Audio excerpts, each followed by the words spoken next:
Hello students, कैसे हैं आप सभी लोग। वेलकम टू एसएससी गुरुजी।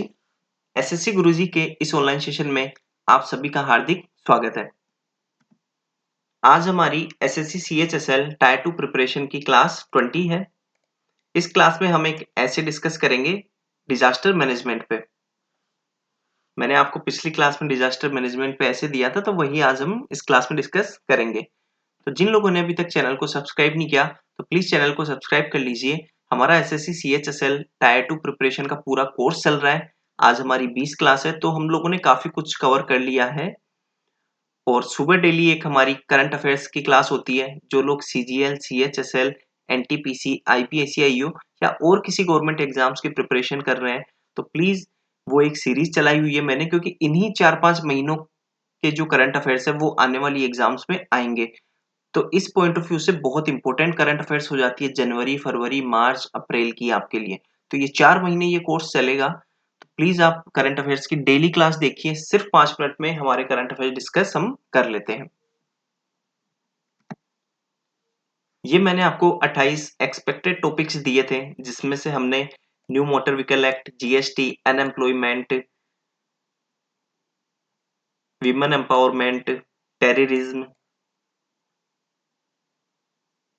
और आज हम डिजास्टर मैनेजमेंट पे करेंगे। तो काफी टॉपिक हमारे डिस्कस हो गए। आप लोगों को आइडिया भी लग गया होगा कि ऐसे कैसे लिखा जाता है या क्या चीजें आपको करनी चाहिए कि आपके और एग्जामिनर के बीच में अच्छा इंटरेक्शन होए और आपका ऐसे इंप्रेसिव है, क्योंकि आपके ऐसे पे ही डिपेंड करता है आपके नेक्स्ट जो क्वेश्चन आएगा लेटर या प्रिसाइज, उनमें आपके कितने मार्क्स आएंगे। फिर भी आपको कोई डाउट हो तो आप मुझे डायरेक्ट मेल कर सकते हैं या कमेंट बॉक्स में पूछ सकते हैं। और मेरी वीडियोज हैं, उसमें आप जरूर देख सकते हैं। बात करते हैं डिजास्टर मैनेजमेंट की। इंट्रोडक्शन। अब हमें इंट्रोडक्शन जैसे कि पूरा 250 वर्ड्स में लिखना है, तो इंट्रोडक्शन हमारा हमें ध्यान रखना है कि 50 से 60 वर्ड्स का हो। कंक्लूजन हमारा 50 से 60 वर्ड्स हो गया, तो 100 से 120 वर्ड्स के तो यही हो गए। हमें मेन बॉडी में सिर्फ हमारे लिए कितने बचे? 130 से 140 वर्ड्स बचे। तो हमें हर चीज के बारे में लिखना है, लेकिन सब कुछ नहीं लिखना। हमें हमें ऊपर ऊपर से लिखना है, लेकिन गहरी बातें लिखनी है कि वो अच्छा इम्पैक्ट छोड़े। एक तो होता है 10th क्लास के ऐसे, एक होता है अभी हम ग्रेजुएट हैं ये वाले ऐसे।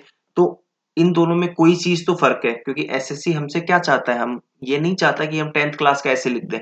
उसमें हमारे अच्छे मार्क्स नहीं मिलेंगे। एक इम्प्रेसिव होना चाहिए, आप इतने मैच्योर हैं, ग्रेजुएट लेवल के हैं, तो वो झलक आपकी दिखनी चाहिए। तो ये सब चीजों का ध्यान रखना चाहिए हमें। तो स्टार्ट करते हैं डिजास्टर मैनेजमेंट के इंट्रोडक्शन से।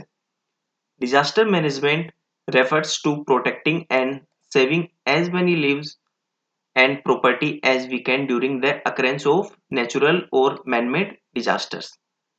तो सबसे पहले हमने डेफिनेशन बता दी डिजास्टर मैनेजमेंट की।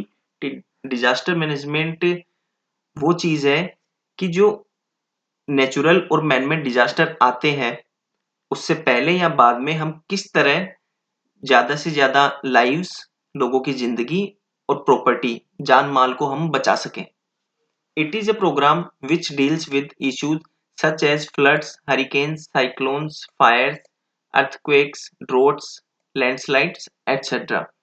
ये एक प्रोग्राम है जो कि हर तरह के डिजास्टर से डील करता है। हमने बता दिया flood, hurricane, cyclone, fire etcetera. These disasters and some made mad occurrence result in the massive scale of lives being lost and property getting damaged। ये सारे जितने भी डिजास्टर हैं, ये प्लस कुछ मैन मेड डिजास्टर्स, इनका रिजल्ट क्या निकलता है कि इनसे बहुत ज्यादा जान माल की हानि होती है। Disaster management teaches us the art of trying to reduce the harm caused by disasters. Disaster management हमें सिखाता है कि इन डिजास्टर की वजह से होने वाले नुकसान को हम किस तरह से कम कर सकें। ये हमारा इंट्रोडक्शन हो गया। अब स्टूडेंट्स ये ध्यान रखना, डिजास्टर मैनेजमेंट का अगर आपके पास आया है ऐसे, तो आप डिजास्टर के बारे में मत बताइए, क्योंकि पहले आप डिजास्टर के बारे में बताएंगे, फिर डिजास्टर मैनेजमेंट में ये चीजें तो आपको लिखनी पड़ेंगी, तो आपकी वर्ड लिमिट कितनी हो जाएगी। आप सब कुछ चीजें लिख ही नहीं पाओगे। आपको पता लगेगा मेन बॉडी आप स्टार्ट ही नहीं किए कि आपके 250 वर्ड्स हो गए। तो अगर डिजास्टर मैनेजमेंट पे आए तो डिजास्टर मैनेजमेंट पे ही, अगर आप डिजास्टर के बारे में बताना चाहते हैं तो सिर्फ एक लाइन लिख सकते हो आप, ज्यादा कुछ नहीं। क्योंकि वर्ड लिमिट बहुत जरूरी है और हमें कम वर्ड्स में सब कुछ बताना है। मेन बॉडी की बात करते हैं। Disaster management can broadly be divided into 3 parts. Disaster management को 3 पार्ट्स में हम डिवाइड कर सकते हैं। पहला है हमारा प्री डिजास्टर, दूसरा during the disaster and third post disaster management. Disaster आने से पहले क्या होना चाहिए, जब डिजास्टर हो रहा है उस समय हम क्या कर सकते हैं, और डिजास्टर होने के बाद हमें क्या करना चाहिए। तो स्टार्ट करते हैं प्री डिजास्टर मैनेजमेंट से। It is related to the rescue even before the disaster strikes. ये एक ऐसा रेस्क्यू अभियान है जो हम डिजास्टर आने से पहले हम कर सकते हैं। The main motive of this is to lessen the impact and curb the loss of human life and other species.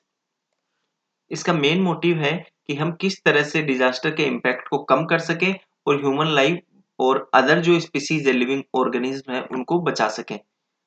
The pre disaster management includes development of information technology, assessment of disaster and issuance of warning to the people through radio and media etc. तो इसमें हम क्या करते हैं disaster management में, हम information technology के through और असेसमेंट ऑफ डिजास्टर जो करते हैं, तो उनके जरिए हमें कुछ चीजें पता चलती हैं, तो उनसे हम वार्न कर सकते हैं लोगों को थ्रू मीडिया हो गया, रेडियो हो गया, या और भी किसी मीडियम से। In case a disaster strikes, transportation of the people to a safe place, mobilization of resources for necessary action।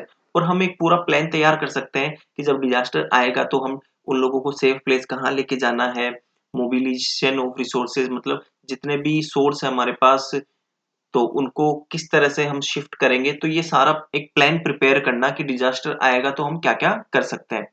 जैसे कि कोविड जब इंडिया में आया था, जब हमें भनक लगी थी कि कोविड फैलने वाला है, तो लोगों ने क्या किया, गवर्नमेंट ने किया लॉकडाउन कर दिया, नेसेसरी चीजों को खोल के रखे और भी लोगों को क्वारंटाइन कर दिया। तो ये एक तरह से प्री प्लान्ड चीजें हो गई कि हमें पता है ये चीज हम रोक नहीं पाएंगे, आ रहा है, तो हम प्लान बना लिया हमने इसका कि हम ये चीजें करेंगे। अब बात करते हैं दूसरा, management during disasters. The accomplishment of this phase is contingent to the level of preparation of the disaster management phase. This depends on the shift, action and the coordination of the victims during the time of the calamity and safety transportation, transporting them to safety shelters.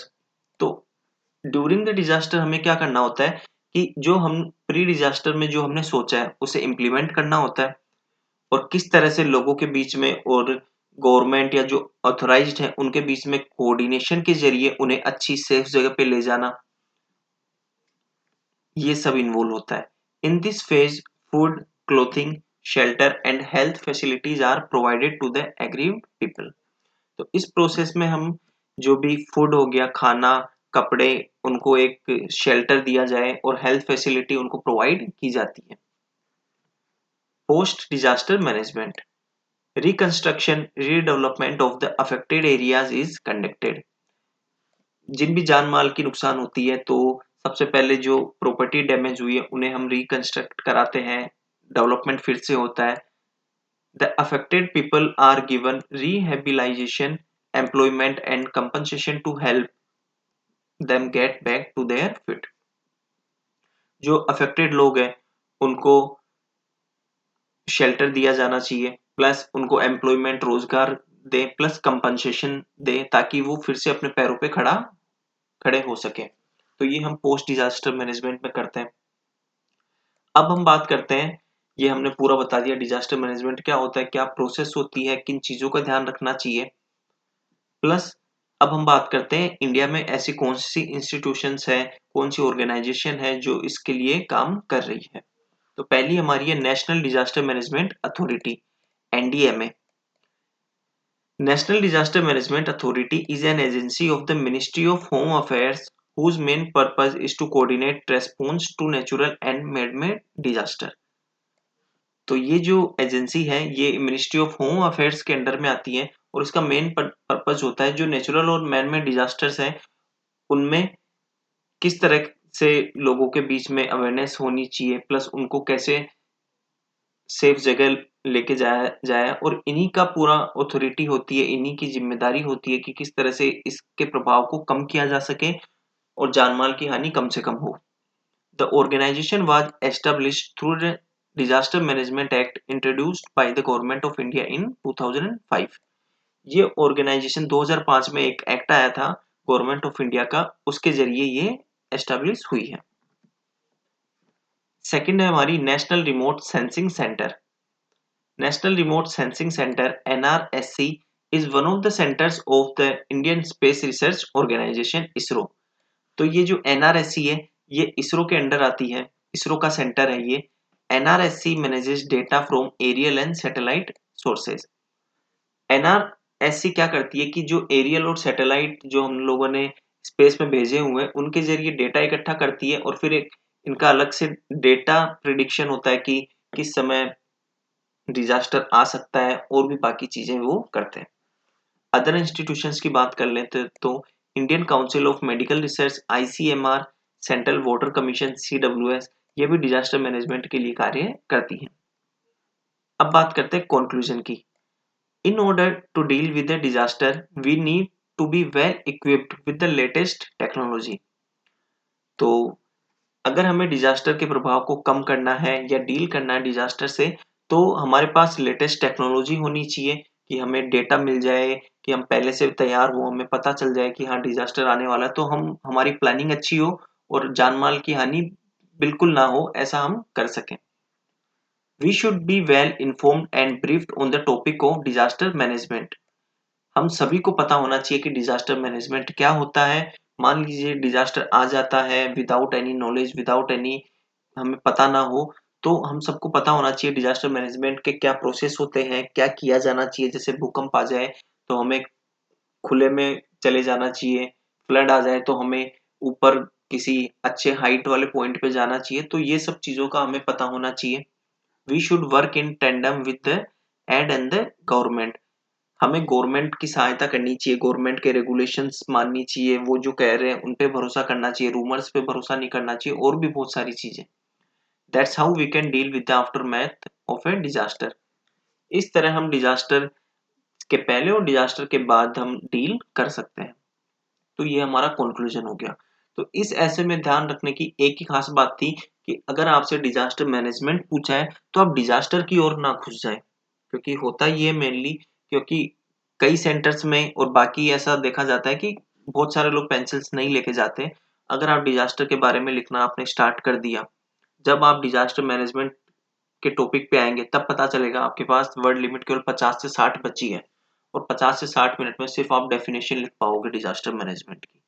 तो सबसे पहले हमें ये लिखना है कि एक अपने दिमाग में स्केच बनाना है कि जो हम ऐसे लिख रहे हैं वो हम कैसे लिखेंगे, पहले क्या लिखेंगे, फिर क्या लिखेंगे, और फिर अपने ही मन में आप एनालिसिस कर लो कि इसके हिसाब से मेरे को कितने मार्क्स मिलेंगे। फिर आपको पता चलेगा कि मैं डिजास्टर के बारे में लिखा हूँ, डिजास्टर मैनेजमेंट तो लिखा ही नहीं। फिर अपने दिमाग से आपके पास खुद उत्तर आ जाएगा कि डिजास्टर के बारे में नहीं लिख के डिजास्टर मैनेजमेंट ही लिखना है। तो इस तरह से आप ये स्ट्रेटजी फॉलो कर सकते हैं। अपने मन में ही लिख के जो आप लिखने वाले हो और खुद ही एनालिसिस कर लो कि इस पे कितने मार्क्स मिलेंगे, डिजास्टर मैनेजमेंट के टॉपिक से ये कितना सही है। खुद ही टीचर बन जाओ दिमाग में, क्योंकि टाइम का कोई इश्यू नहीं रहता टायर 2 में CHSL के, ना ही CGL के टायर 3 में। तो आप अपने मन से 2 मिनट इसमें आप दे सकते हो। ओके स्टूडेंट्स, तो नेक्स्ट क्लास में हम टॉपिक डिस्कस करेंगे गगनयान पे। गगनयान इंडिया का सबसे पहला मैन मेड मिशन है कि जिसमें आदमी जाएगा बाहर। तो इस पॉइंट ऑफ व्यू से बहुत इंपॉर्टेंट टॉपिक है, हमारे उसमें आ सकता है। तो इस पे हम चर्चा करेंगे नेक्स्ट क्लास में।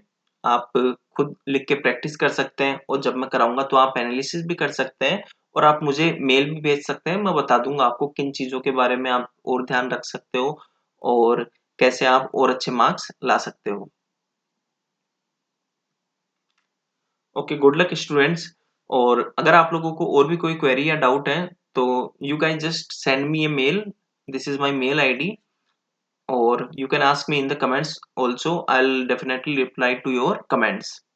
प्लस जिन लोगों ने अभी तक चैनल को सब्सक्राइब नहीं किया वो प्लीज चैनल को सब्सक्राइब कर लीजिए। डेली सुबह एक हमारी करंट अफेयर्स की क्लास होती है, सिर्फ 5 मिनट में करंट अफेयर्स हम क्लियर कर लेते हैं।